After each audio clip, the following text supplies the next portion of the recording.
ഇന്ന് കടലിന് എന്തോ ഒരു പ്രത്യേകത ഉണ്ടെന്ന് പറയുന്നുണ്ടല്ലോ. കള്ളൻ എന്ന് പറയുന്ന ഒരു പ്രതിഭാസം. കടൽ കള്ളൻ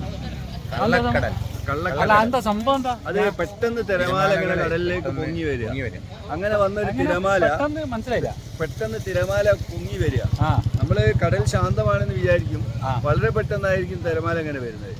അങ്ങനെ നമ്മളെ PC-യും അതുപോലെ ഉബൈദും കരീമാഷും നിൽക്കുന്ന സമയത്ത് അവരെ ശരീരം മൊത്തം നനഞ്ഞു. ഞാൻ കുറച്ച് ദൂരെയായിരുന്നു, അതുകൊണ്ട് സാധാരണ കടൽ തിരമാല ഉണ്ടാവാറില്ലേ? ഉണ്ടാവാറുണ്ട്, പക്ഷെ ഇത് വളരെ സ്ട്രോങ്ങില് ഹൈറ്റിലാ പെട്ടെന്നാ വരുന്നത്. കള്ളക്കടൽ. ഇതിന് എന്തെങ്കിലും ശാസ്ത്രീയ വിശദീകരണം നൽകാനുണ്ടോ? ഊഷ്മാവ് ക്രമാതീതമായി വർദ്ധിക്കുമ്പോൾ കടലിൽ ഉണ്ടാകുന്ന ചില മാറ്റങ്ങളാണ് ഇതിന് കാരണമെന്നാണ് പറയപ്പെടുന്നത്. ഓ, അത് ശരി, അത് ശരി. കാരണം കള്ള തിരമാല എന്താണ് കള്ളക്കടൽ പ്രതിഭാസം വരുന്നത്. ഓക്കെ.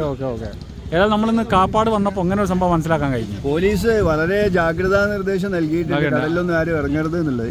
പക്ഷെ ഇന്ന് കാപ്പാട് നമ്മൾ വന്നപ്പോൾ സംഭവിച്ചത് ഞായറാഴ്ച ചങ്ങാതി കടലിൽ ഇറങ്ങുകയും അവന് തിരിച്ചു വരാൻ പറ്റാതിരിക്കുകയും അവൻ ഉടൻ തന്നെ പോലീസ് വന്ന് അവനെ പോലീസാണ് അവനെ പിന്നെ കയറൊക്കെ ഇട്ട് രക്ഷപ്പെടുത്തി കടലിന് പുറത്താക്കിയത്. കുളിക്കാൻ മൂപ്പരങ്ങോട്ട് ഇറങ്ങിയതാണ്. ഏതായാലും തലമുറ അങ്ങനെ കാപ്പാട് വന്നതുകൊണ്ടേ ഇങ്ങനത്തെ ഒരു സംഭവം മനസ്സിലാക്കാനായില്ലേ? ഓക്കെ.